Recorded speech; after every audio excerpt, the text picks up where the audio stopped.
विनायक जय हे भारत भाग्य विधाता पंजाब सिंधु गुजरात मराठा द्राविड उत्कल गंगा विंध्य हिमाचल यमुना गंगा उच्चल जगति तरंगा तव शुभ नामे जागे तव शुभाशिष मागे गाये तव जय गाथा जन गण मंगलदायक जय हे भारत भाग्य विधाता जय हे जय हे जय हे जय जय जय जय हे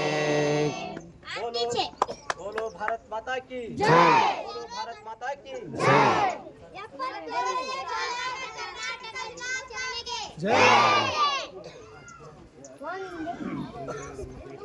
ನಮ್ಮ ಗ್ರಾಮ ಪಂಚಾಯತಿಯ ಯುವ ನಾಯಕರಾದಂಥ ಶ್ರೀ ಆನಂದ್ ಕಿನ್ನಾಡ್ರವರು ಈ ಒಂದು 77ನೇ ಧ್ವಜಾರೋಹಣದ ಕುರಿತು ಒಂದೆರಡು ಮಾತನಾಡಬೇಕಂತ ಅವ್ರಿಗೆ ಕೇಳ್ಕೊಳ್ತೇನೆ.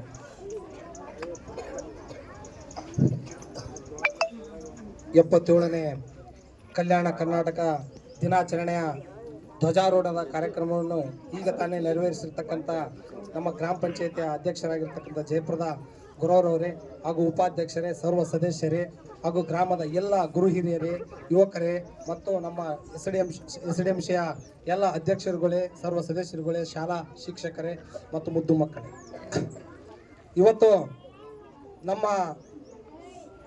ಈ ಒಂದು ಕಲ್ಯಾಣ ಕರ್ನಾಟಕಕ್ಕೆ 2ನೇ ಒಂದು ಸ್ವತಂತ್ರ ದಿನಾಚರಣೆ. ಇವತ್ತು 1947 ಆಗಸ್ಟ್ 15ರಂದು ನಮಗೆ ಸ್ವಾತಂತ್ರ್ಯ ದೊರಕಿದರೂ ಸಹ ಅಂದಿನ ಪ್ರಾಂತ್ಯ ಈ ಒಂದು ಹೈದರಾಬಾದ್ ಪ್ರಾಂತ್ಯಗಳನ್ನು ಒಳಗೊಂಡಿರ್ತಕ್ಕಂಥದ್ದು ಹೈದರಾಬಾದು ಮತ್ತು ಕರ್ನಾಟಕದ ಈ ನಮ್ಮ ಒಂದು 7 ಜಿಲ್ಲೆಗಳು ಈ ಪ್ರಾಂತ್ಯದಲ್ಲಿ ಒಳಗೊಂಡದ್ದು. ಆವಾಗ ಈ ರಜಾಕರು ಮತ್ತು ನಿಜಾಮರ ಆಳ್ವಿಕೆಗಿರ್ತಕ್ಕಂಥ ಈ ಪ್ರಾಂತ್ಯವನ್ನು ಅಂದಿನ ಜವಾಹರ್ಲಾಲ್ ನೆಹರು ಅವರ ಒಂದು ಸ್ವತಂತ್ರ ನಂತರ ಈ ದೇಶದ ಪ್ರಧಾನಿಯಾಗಿ ಅಂದಿನ ಗೃಹ ಮಂತ್ರಿ ಆಗಿರ್ತಕ್ಕಂಥ ಉಕ್ಕಿನ ಮನುಷ್ಯ ಎಂದೇ ಖ್ಯಾತಿಯಾಗಿರ್ತಕ್ಕಂಥ ಸರ್ದಾರ್ ವಲ್ಲಭಾಯ್ ಪಟೇಲ್ರನ್ನು ನಾವು ನೆನೆಸ್ಬೇಕಾದಂಥ ಇವತ್ತು ಸುದಿನ.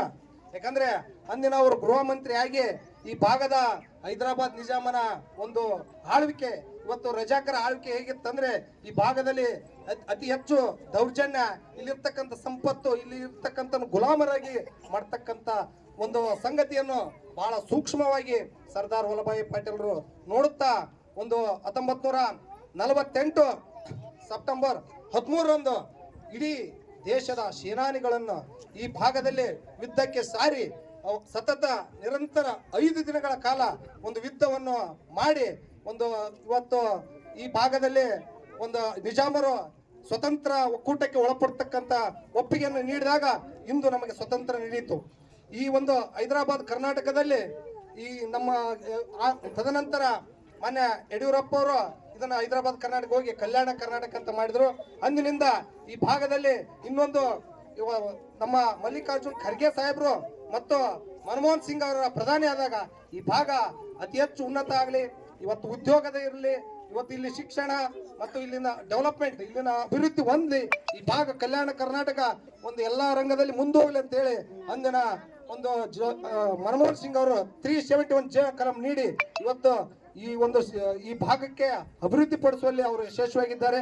ನಮ್ಮ ಕಲ್ಯಾಣ ಕರ್ನಾಟಕದಲ್ಲಿ ಒಳಬರ್ತಕ್ಕಂಥ 8 ಜಿಲ್ಲೆಗಳ ಜನ ಇವತ್ತು ಸಂಭ್ರಮ ಸಡಗರದಿಂದ ಈ ಒಂದು ಕಲ್ಯಾಣ ಕರ್ನಾಟಕವನ್ನು ಆಚರಿಸ್ತಾ ಇದ್ದೇವೆ. ತಮಗೆಲ್ಲ ಈ ಒಂದು ಭಾಗದಲ್ಲಿ ಉದ್ಯೋಗಗಳು ಸೃಷ್ಟಿ ಆಗಲಿ, ಇಲ್ಲಿನ ಶಿಕ್ಷಣ ಉನ್ನತ ಆಗಲಿ ಅಂತ ಹೇಳಿ ಈ ಒಂದು ಹೈದರಾಬಾದ್ ಕರ್ನಾಟಕಕ್ಕೆ ಒತ್ತು ನೀಡಿರ್ತಕ್ಕಂಥ ಎಲ್ಲ ಈ ಭಾಗಕ್ಕೆ ಸ್ವತಂತ್ರ ಕೊಡುವಲ್ಲಿ ತ್ಯಾಗ ಬಲಿದಾನ ಮಾಡಿರ್ತಕ್ಕಂಥ ಎಲ್ಲ ಗುರು ಹಿರಿಯರು ಮತ್ತು ಈ ಭಾಗದ ಎಲ್ಲ ಸ್ವತಂತ್ರ ಹೋರಾಟಗಾರರು ಮತ್ತು ಇದಕ್ಕೆ ಉತ್ತೇಜನ ನೀಡಿರ್ತಕ್ಕಂಥ ಎಲ್ಲರೂ ಸಹ ಸ್ಮರಿಸ್ತಾ ಈ ಒಂದು ಕಾರ್ಯಕ್ರಮದಲ್ಲಿ ಎಲ್ಲರೂ ತಾವೆಲ್ಲರೂ ಭಾಗಿಯಾಗಿದ್ದೀರಿ. ಈ ಮಾತಾಡಲು ಅವಕಾಶ ಮಾಡಿಕೊಟ್ಟಿರ್ತಕ್ಕಂಥ ಎಲ್ಲರಿಗೂ ವಂದಿಸ್ತಾ ನನ್ನ ಭಾಷಣವನ್ನು ಮೊಟಕುಗೊಳಿಸ್ತೇನೆ. ಜೈ ಹಿಂದ್, ಜೈ ಕರ್ನಾಟಕ.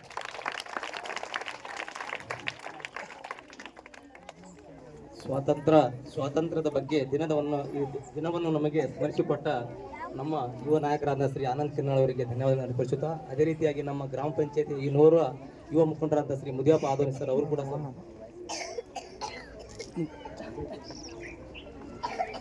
ಕೊನೆಯದಾಗಿ ನಮ್ಮ ಗ್ರಾಮ ಪಂಚಾಯತಿಯ ಅಧ್ಯಕ್ಷರಾದಂತಹ ಶ್ರೀಮತಿ ಜಯಪ್ರದಾ ಬ್ರಹ್ಮಜ ಗೋರವರು ಕೂಡ ಈ ಒಂದು 4 ಇತರರು ಮಾತಾಡಬೇಕೆಂದು ಕೇಳಿಕೊಳ್ಳುತ್ತೇವೆ.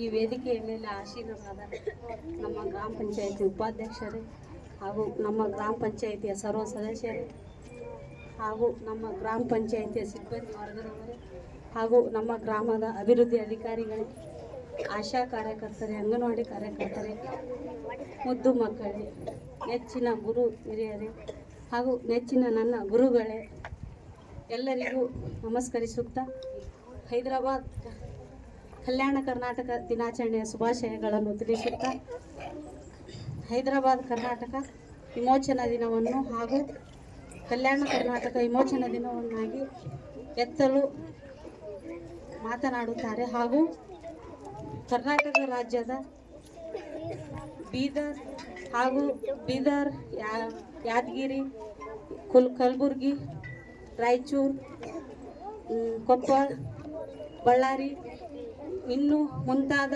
ವಿಜಯನಗರ ಜಿಲ್ಲೆಗಳಲ್ಲಿ ಆಚರಿಸಲಾಗುತ್ತದೆ ಎಂದು ತಿಳಿಸುತ್ತಾ ಈ ನನ್ನ 4 ಮಾತನ್ನು ಮುಗಿಸುತ್ತೇನೆ.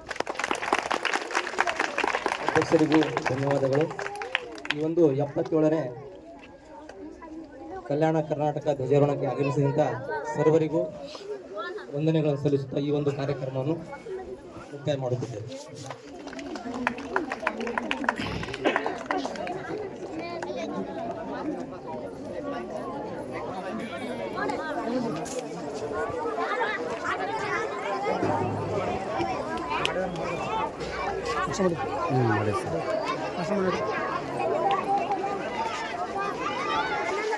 ನಮಸ್ಕಾರ.